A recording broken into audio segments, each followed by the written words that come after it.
Bapak, Ibu, saudara-saudari sekalian, dan anak-anak yang terkasih, selamat berjumpa lagi dalam acara renungan kita hari ini, Senin 25 Oktober, pekan ke-30.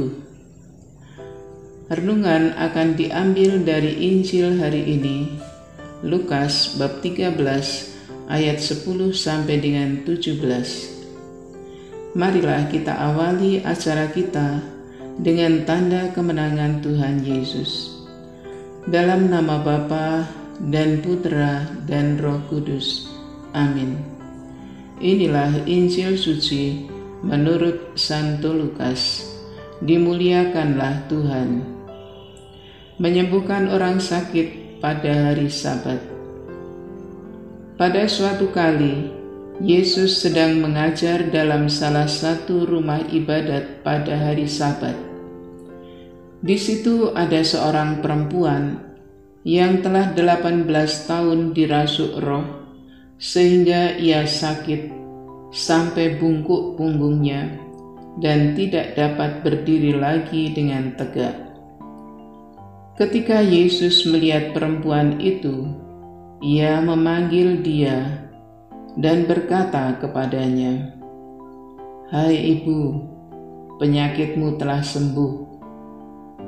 Lalu ia meletakkan tangannya atas perempuan itu, dan seketika itu juga berdirilah perempuan itu dan memuliakan Allah.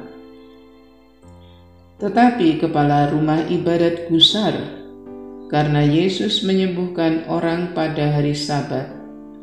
Lalu ia berkata kepada orang banyak, "Ada 6 hari untuk bekerja. Karena itu datanglah pada salah satu hari itu untuk disembuhkan, dan jangan pada hari Sabat." Tetapi Tuhan menjawab dia, katanya, "Hai orang-orang munafik, bukankah setiap orang di antaramu melepaskan lembunya atau keledainya pada hari Sabat dari kandangnya dan membawanya ke tempat minuman? Bukankah perempuan ini sudah 18 tahun diikat oleh iblis, harus dilepaskan dari ikatannya itu, karena ia adalah keturunan Abraham?" Dan waktu ia berkata demikian, semua lawannya merasa malu, dan semua orang banyak bersukacita karena segala perkara mulia yang telah dilakukannya. Demikianlah Injil Tuhan. Terpujilah Kristus. Bapak, Ibu, saudara-saudari sekalian, dan anak-anak yang terkasih, lagi-lagi Yesus mengajar di rumah ibadat dan menyembuhkan orang sakit.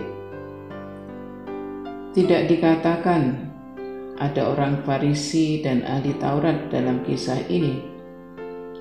Ada seorang yang berani menunjukkan ketidaksenangannya, yaitu kepala rumah ibadat itu.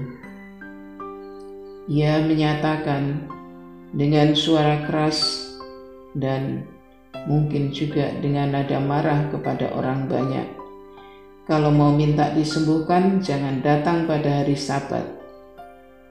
Padahal orang itu datang untuk beribadat. Tujuan utamanya adalah beribadat, bukan minta disembuhkan.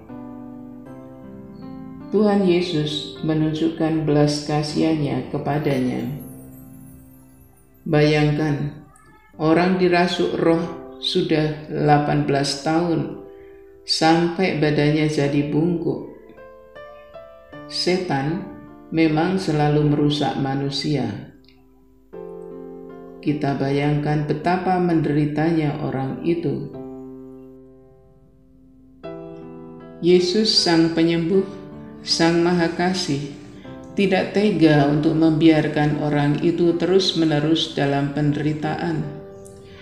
Maka Yesus pun menyembuhkan orang itu, kendati ia tidak diminta, kendati harinya adalah Sabat. Kita belajar apa dari kisah ini? Dalam hidup bermasyarakat, kita kadang-kadang menjumpai orang yang menderita, sakit, kesepian, kesulitan ekonomi, dan lain-lainnya. Kalau kita menghayati diri sebagai pengikut Yesus, janganlah menunda bantuan yang kita beri pada orang itu. Betapapun kecil bantuan kita, amat berhargalah bagi orang yang sedang membutuhkannya. Tuhan tidak mengukur besar atau kecilnya bantuan yang kita berikan, tetapi keikhlasan kita untuk membantu sesama. Marilah berdoa. Tuhan Yesus, puji dan syukur atas rahmat yang senantiasa Kau limpahkan kepada kami. Ajarilah kami selalu untuk memberikan bantuan kepada saudara-saudari kami yang sedang menderita.